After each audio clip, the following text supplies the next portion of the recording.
वो निश्चित तौर पर फरीदाबाद की जो फरीदाबाद में जो विस्फोटक बरामद हुए हैं निश्चित तौर पर उनसे जुड़े हुए होंगे। लेकिन पहली बात ये हमें कंफर्म करना पड़ेगा क्या यह घटना जो है वो आतंकी घटना है। इसके साथ ही साथ मैं आपको बताना चाहूंगा कि फरीदाबाद की घटना की अगर हम बात करें तो वहां पर भी देखें तो हम पिछले दिनों ही बाबा बागेश्वर की अब जो पद यात्रा है, अभी भी बाबा बागेश्वर जो है वो दिल्ली से बहुत ज्यादा दूर नहीं है। उनकी जो यात्रा है दिल्ली से वृंदावन तक की यात्रा है, जो पर 150 किलोमीटर तक की यात्रा है।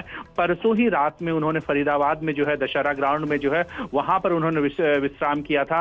और मैं अभी भी उनकी जो यात्रा है वो पलवल पहुंची है। पलवल और फरीदाबाद के बीच की दूरी बहुत ज्यादा जो है वो नहीं है। फरीदाबाद में उन्होंने परसों रात्रि विश्राम में किया था। कल का जो उनका रात्रि विश्राम था वो सीकरी में था। सीकरी और फरीदाबाद की भी की जो दूरी है वो भी बहुत ज्यादा नहीं है। तो ऐसे में अगर मैं इन सभी के तार जुड़े हुए हैं तो ये काफी जो है वो महत्वपूर्ण हो जाता है, साथ ही साथ में इस संवेदनशील भी हो जाता है। लेकिन एक बड़ी बात यहाँ पर मैं आपको बताना चाहूंगा कि जिस तरह से जम्मू कश्मीर की पुलिस हो या फिर हम कहें हरियाणा पुलिस हो, उन्होंने जिस तरह से त्वरित कार्रवाई की, फरीदाबाद में जिस तरह से विस्फोटक बरामद किए, मैं वहां पर खुद मौजूद था।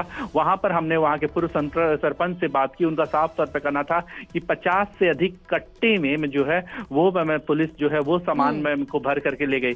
तो मैं काफी मात्रा में जो है वो विस्फोटक में जो है वो आज पुलिस ने बरामद की है। तस्वीरें जो विनीत भेजी गई हैं उसमें काफी भीड़ यहाँ पर दिख रही है, अफरा तफरी का माहौल यहाँ पर दिख रहा है, क्योंकि अमूमन यहाँ पर भीड़ रहती ही है और मेट्रो स्टेशन के पास तो लोगों का आना जाना, और ये वक्त जो है वो ज्यादातर लोगों का ऑफिस से बाहर वापस आने का अपने घर की तरफ होता है। और ऐसे में एक कार में धमाका होना, आग लगना और 3 गाड़ियों को चपेट में अपने आप में लेना, ये बहुत तेज लपटें हैं और ये धुआं आप दूर से देख सकते हैं। इतने ये तेज ये धमाका हुआ है। हालांकि अभी क्लैरिटी नहीं मिली है कि ये धमाका क्यों हुआ, कि शॉर्ट सर्किट था, टेक्निकल फॉल्ट था या फिर एक साजिश से कही जा सकती है। जिस तरह की खबरें लगातार हमें मिल रही हैं पिछले कई दिनों से यूपी से, फरीदाबाद से। विनीत, ये बताइए दमकल की गाड़ियां क्या मौके पर पहुंच चुकी हैं? हाँ जी, निश्चित तौर पर दमकल की गाड़ियां जो हैं वो अब से थोड़ी देर में ही जो दमकल की गाड़ी जो फायर ब्रिगेड से हमारी बात हुई थी उन्होंने भेज दी है। अब मौके पर ही पहुंचने वाली है।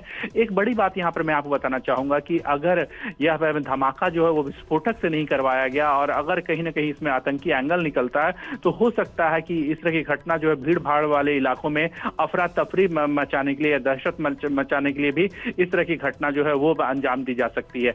लेकिन यहाँ पर इस की पहले तफ्तीश करनी होगी, क्या यह घटना जो है वो कोई साजिश थी या फिर किसी टेक्निकल कारण से इस तरह की घटना जो है वो घटी है। क्योंकि अगर हम लाल किले के एरिया की बात करें, वहां पर काफी भीड़ भाड़ वाला इलाका होता है।